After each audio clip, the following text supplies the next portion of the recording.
فادع لنا، پس دعا کیجئے ہمارے لیے، ربک، اپنے رب سے، یخرج لنا، وہ نکالے ہمارے لیے، یعنی اللہ اگائے ہمارے لیے، مما تنبت الارض، ان چیزوں میں سے جو زمین اگاتی ہے، من بقلہا، سبزیاں یا ساگ، وقثائہا، اور ککڑی یا کھیرے، وفومہا، اور گندم۔ یہ لفظ فوم اگر اس کے تلفظ میں ہے فرق، فوم یا ثوم، بعض حضرات نے اس کا ترجمہ لہسن بھی کیا ہے، فوم، کیونکہ یہ حضرت عبداللہ بن مسعود کے مصحف میں یہ فوم ثوم ہے وہاں پر، وعدسہا، اور دالیں، وبصلہا، اور پیاز۔ اب بنی اسرائیل کو یہ چیزیں اچھی لگ رہی ہیں کہ وہ ہمیں اللہ تعالیٰ سے دعا کریں کہ ہمیں یہ چیزیں کھلائیں۔ ہم من اور سلوہ پر صبر نہیں کر سکتے۔ حضور اقدس صلی اللہ علیہ وآلہ وسلم نے اپنے لیے یوں دعا فرمائی کہ یا اللہ مجھے ایک دن کھلا کہ میں اس پر شکر ادا کروں، اور ایک دن بھوکا رکھ کہ میں اس پر صبر کروں۔ صحابہ کرام حضور صلی اللہ علیہ وسلم کے ساتھ جب کسی غزوے پر تشریف لے جاتے تو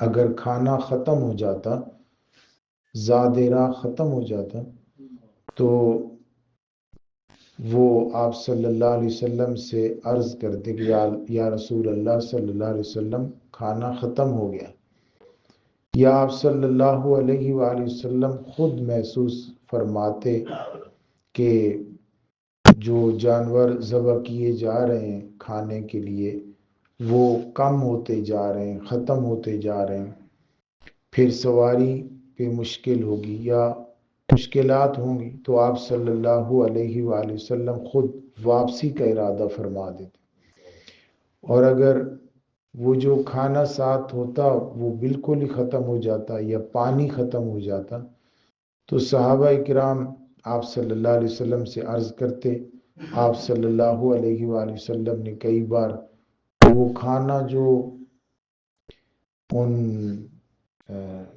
بیگز میں، ان تھیلوں میں تھوڑا تھوڑا کناروں پہ لگا ہوا بالکل ذرہ ذرہ، آپ صلی اللہ علیہ وسلم فرماتے اس کو جمع کریں، یا پانی جو بالکل تھوڑا بہت رہ گیا ہے اس کو جمع کریں پیالے میں، تو آپ صلی اللہ علیہ وسلم اپنے بابرکت ہاتھ اس میں داخل فرماتے اور صحابہ سے فرماتے کہ اس میں سے لیتے جاؤ۔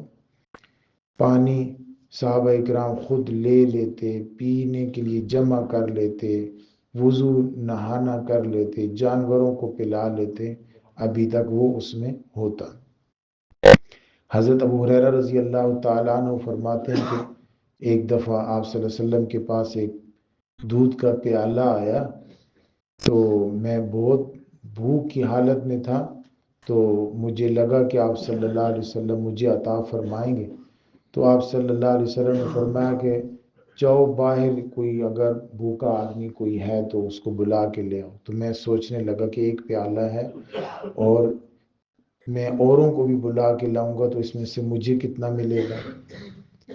جب میں لوگوں کو لے کر آیا تو آپ صلی اللہ علیہ وآلہ وسلم نے ان لوگوں کو پلایا، پھر آپ صلی اللہ علیہ وسلم نے مجھے فرمایا کہ پیو۔ اب وہ لوگ بھی سیراب ہو چکے تھے، سیر ہو چکے تھے، اور میں بھی، لیکن پیالہ ابھی تک اتنا ہی تھا۔ بلکہ ایک روایت میں یوں ہے کہ مجھے نہیں پتہ چل رہا تھا کہ پہلے زیادہ تھا یا اب زیادہ ہے۔ تو یہ آپ صلی اللہ علیہ وسلم کے معجزات، صحابہ کرام رضوان اللہ تعالی علیہم اجمعین کی قربانیاں اور آپ کے ایمان کا لیول ہے کہ جو 13-14 سال تک ان کے ایمان کو پختہ کیا گیا، اس میں ان کو صبر سکھایا گیا۔ بنی اسرائیل ابھی نکلے ہیں مصر سے، شہر سے نکلے ہیں، شہری زندگی انہیں جس حالت میں میسر تھی یا انہیں جو سہولتیں میسر تھیں اس سے بحث نہیں، لیکن شہر کے اندر وہ یعنی کہ ایک کیپٹل ہے جہاں پہ بادشاہ رہتا ہے، اس شہر سے نکلے ہیں تو کافی سہولیات سے واقف تھے۔ ابھی یہ 30 میں ہے تو 30 میں انہیں 2 طرح کے کھانے مل گئے، لیکن اس پر صبر نہیں کر رہے اور کہہ رہے ہیں کہ ہمیں تو وہی سبزیاں، اناج، غلے، دالیں اور گندم چاہیے کھانے کے لیے، ہم یہ نہیں کھا سکتے۔ حضرت موسیٰ علیہ السلام انہیں سمجھاتے ہیں، اتستبدلون، کیا آپ بدلنا چاہ رہے ہو؟ اچھا، یہ حضرت موسیٰ علیہ السلام ان پر طنز کر رہے ہیں، اس طنزیہ جملے کو سمجھیں۔ اتستبدلون، کیا آپ بدلنا چاہ رہے ہو، ہوا ادنا، اس چیز کو جو گھٹیا ہے، بالذی، اس چیز کے ساتھ، ہوا خیر، جو بہتر ہے۔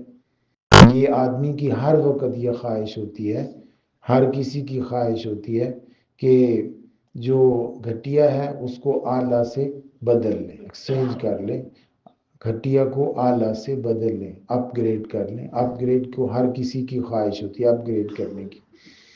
تو حضرت موسیٰ علیہ السلام ان کو یہ فرما رہے ہیں کہ آپ کی بھی یہی خواہش جاگی ہے کہ آپ جو ہے وہ گھٹیا کو اعلیٰ کے ساتھ بدلنا چاہ رہے ہیں، حالانکہ وہ کر رہے کیا تھے؟ وہ کر رہے یہ تھے کہ وہ اعلیٰ کو ادنا کے ساتھ بدل رہے تھے۔ حضرت موسیٰ علیہ السلام ان کو طنز کر رہے ہیں کہ عجیب سوچ ہے آپ کی کہ آپ جو ہے وہ ادنا کو اعلیٰ کے ساتھ بدلنا چاہ رہے ہیں اور کر رہے اس کے الٹ ہیں۔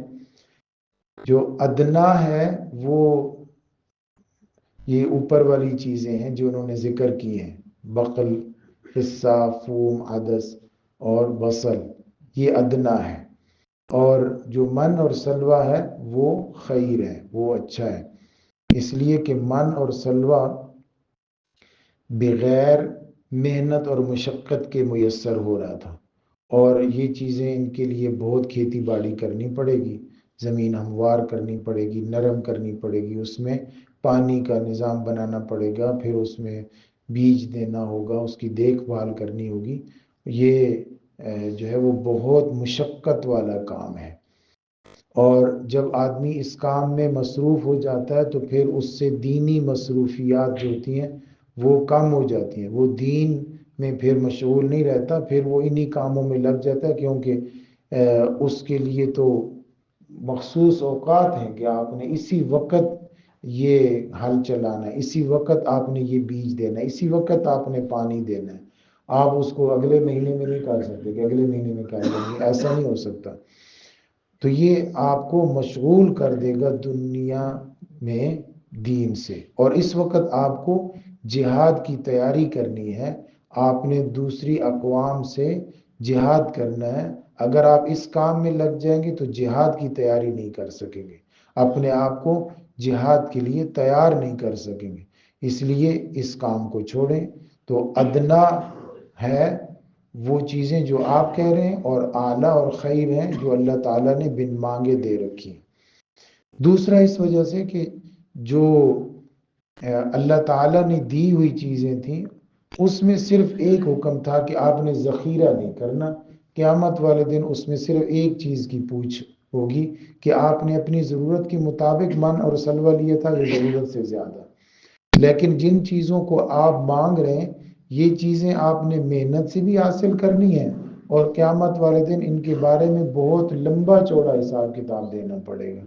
تو یہ جو ہے وہ کمائی کیسے حاصل کیسے کی، اور اس میں اپنے بھائی پڑوسی کا خیال رکھا یا نہیں، اس میں عشر یا ان کے شریعت میں جو صدقہ کا طریقہ ہوگا وہ کیا یا نہیں. تو یہ بہت لمبا چوڑا حساب ہوگا ان چیزوں کے بارے میں جو آپ مانگ رہے ہیں. تو یہ بہرحال آپ کے لیے بہتر تھا من اور سلوہ.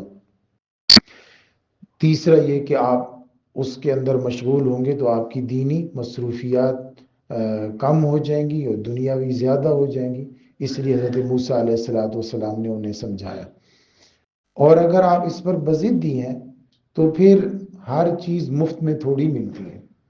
ہر چیز مفت میں تھوڑی ملتی ہے. اگر آپ کو مفت میں مل گیا ہے، اگر آپ کو من اور سلوہ مفت میں مل گیا ہے، اگر آپ کو چھت بادل جو ہیں جو آپ کے سروں کے اوپر سایہ کی ہوئی ہیں وہ مفت میں مل گئے ہیں، اگر آپ کو کپڑے جو آپ کے بدن کے ساتھ بڑھتے ہیں، میلے نہیں ہوتے، بوسیدہ نہیں ہوتے، وہ مفت میں مل گئے ہیں، تو ہر چیز مفت میں تھوڑی ہوگی.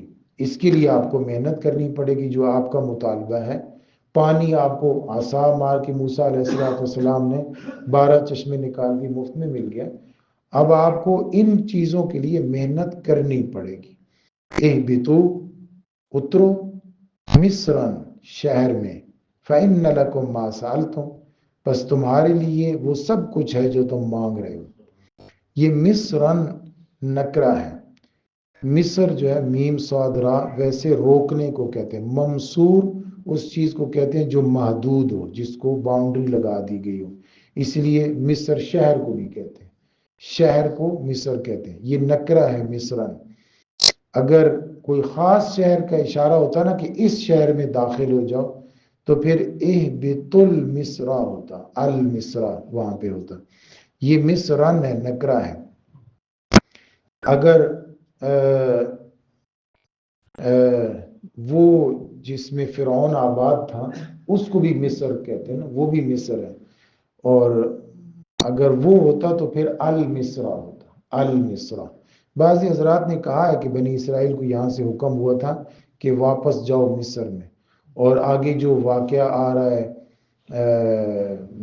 وہ قتل والا، وَإِذْ قَتَلْتُمْ نَفْسًا، اس کے بارے میں لکھا کہ وہ مصر میں ہی ہوا تھا، بنی اسرائیل کے ساتھ مصر میں ہی ہوا تھا وہ واقعہ، اور یہ دوبارہ 30 سے مصر گئے تھے.